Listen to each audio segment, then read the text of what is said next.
Так, долларды 92 2'den alıp 93 50'den satat. Евроны 102'den alıp 105'ten satat. Rubeldi 92 тиындан alıp 95 тиындан satat. Assalamu alaikum, биздин каналдын катталуучулар жана коноктору. 25 март 2022 жыл Моссоветтебиз, достор. Saat 4 болду, кечки 16:00. О, карата обменкалар билип беребиз. Бизден алыстабай көрүп туруңуздар. Долларды 92'den alıp 93'ten satat. Rubeldi 92 тиындан alıp 94 тиындан satat. Обменка бул. Lira, yuan, funt, sum, tenge, rubl, евро, dollar. Мына достор. Азыр бир-эки банкты да көргөзүп беребиз. Лайк басып туруңуздар. Достор, Капитал банкты көрөлү мынакей. Капитал банкта 91.50'den alıp долларды 93.50'den сатат. Rubelди 90 тиындан alıp ровно 1 сомдон сатат.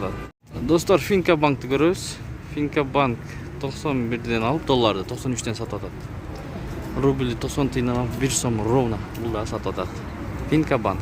Азыр Байтүшүн банкты көрөбүз. Байтүшүн банк, достор. Байтүшүн банкта 91.50'den alıp 93.50'den сатат. Rubeldi 90 тиындан alıp 1 сом 0,5 тиындан сатат, достор.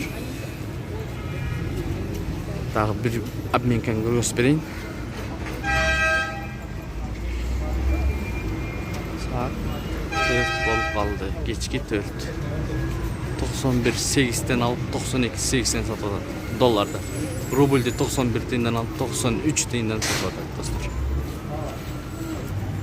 Бул жерди көрөлү. Мынакей. Доллар 92'den alıp 93'ten сатат. Rubeldi болсо 90 тиындан alıp 94 тиындан сатат. Юань, тенге, рубль, евро, доллар. Бул жерде обменка 91.70'den alıp 92.80'den сатат. Rubeldi 92 тиындан alıp 94 тиындан сатат. Ушу менен видеону аяктайбыз, достор. Биз менен болуп турганыңыздар үчүн чоң рахмат.